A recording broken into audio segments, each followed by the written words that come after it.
Alright, here we are. This is N0CRD, and this is a Kansas City 6-meter project update. And this is the workshop where I'm doing all the labors that I'm doing. A lot of the labor has already been done by many others like BJ Huff and Lucky Jones and gosh, I don't know, countless others. All the equipment's been donated by multiple people, multiple organizations. So I just wanted to kind of show you what the result of all this is. We finally settled on a Ranger for the transmitter. We have two of these. I've got this one up and running, and the spare one, the duplicate, is down in the bottom of the cabinet. That's in case something ever goes wrong. So this will be our transmitter. It's currently running about 80 watts.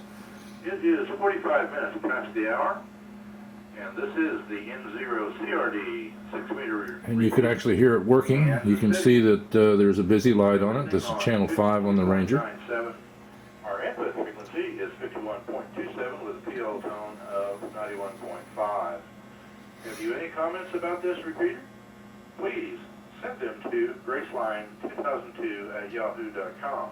Any suggestions, ideas, or comments are welcome. Okay, well that's the announcement that's being sent out. We've got it programmed so the announcements are made every 15 minutes. That's our test mode. And right now I don't have any links coming in, although I've got it set up to where I've got some links that I'm using to test it out. But the voter actually seems to be working, so I'm getting real excited about that. I'll show you more about that in a minute.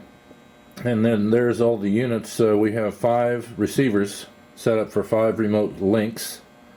And then down below is the Dell computer that was also donated, by the way, by a non-amateur radio person. I thought that was pretty good. And it's running XP, and that's what we're running our controller software on the Echo station.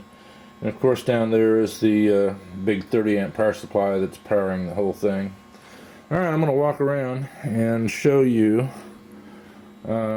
This is the screen. I don't know if I can get a good shot of that or not. I'm going to give it a shot and see if I can.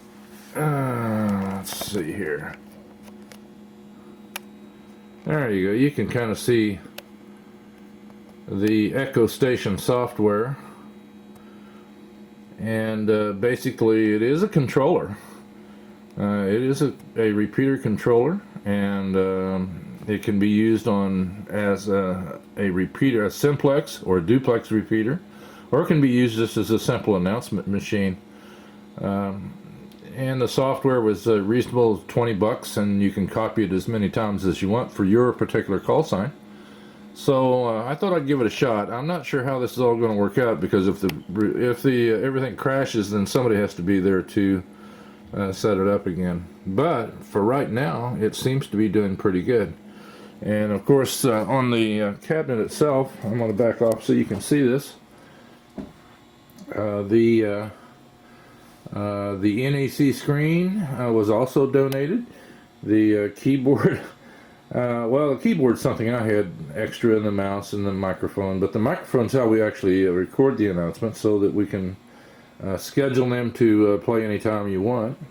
I wanted you to see the advancement of the back end of this thing. I think the last time I gave a update, there wasn't much wiring done, and now there's quite a bit. It's actually getting somewhat confusing. But I have all the pigtails for the RF links receive function, you know, going to the antennas. Just like pick them up, and I can show you that they're all pigtailed now. All the controls have been wired. The heart of the thing, the core, between the voter and the links, the voter, and the receivers, is kind of right down in there.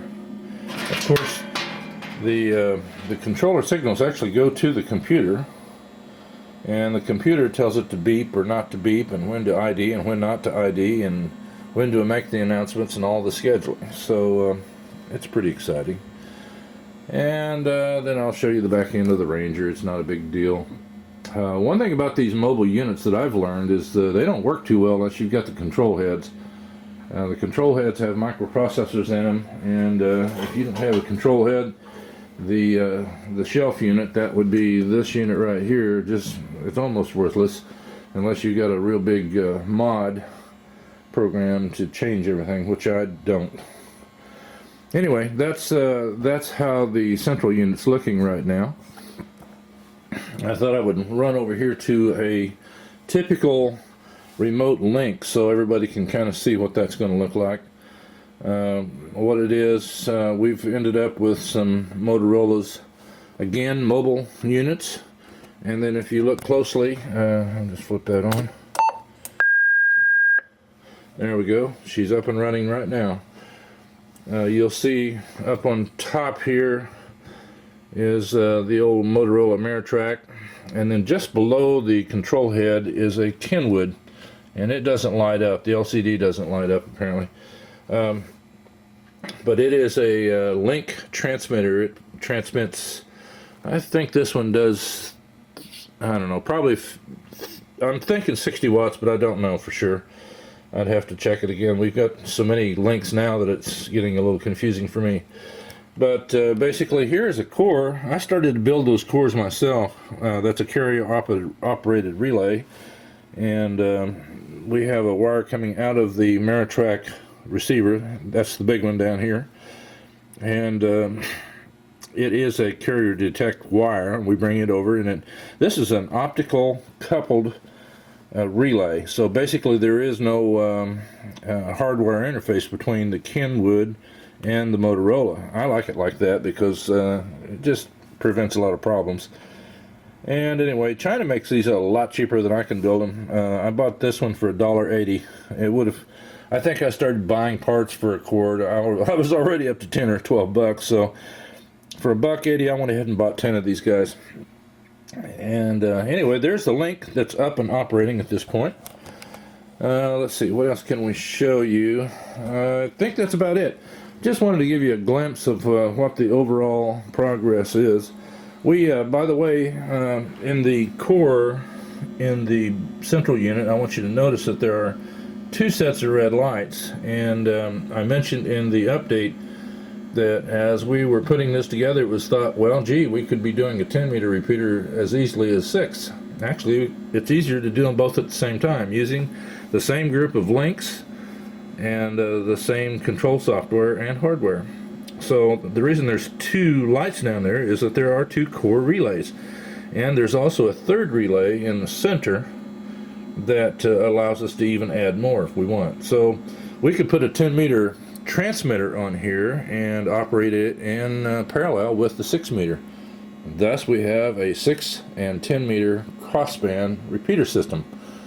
The 10-meter receiver, I'm sure it's going to look very similar to this, and basically we'll just parallel that with one of our remote link sites. That's how it operates. Okay, enough of that. That's our Kansas City Metro update. And as far as 6-meter repeater project, here's my 6-meter all mode. It's an ICOM 551 that I've been using. And I thought maybe I could make it beep for you. I guess not. Oh, there it did. That's what we're talking about. You'll be hearing those beeps anytime somebody transmits. And there's a link going in. It doesn't, oh, it did beep. Okay, there you go. And it will ID, but the main thing to remember is that right now in test mode, and we're probably going to start leaving this up 24 hours a day, is that every quarter hour from according to this, 7 a.m. in the morning till midnight, it's going to make some kind of an announcement. It'll tell you it's a quarter of the hour, top of the hour, etc. And from time to time we'll probably vary the announcement just so it won't get too boring. So if you have a chance, you might tune in to see if you can hear it. We still only have an antenna up 30 foot in the air. We're trying to correct that, and we will as soon as we can. And I think we're going to try to get one of the links up and running here in the next 2 weeks.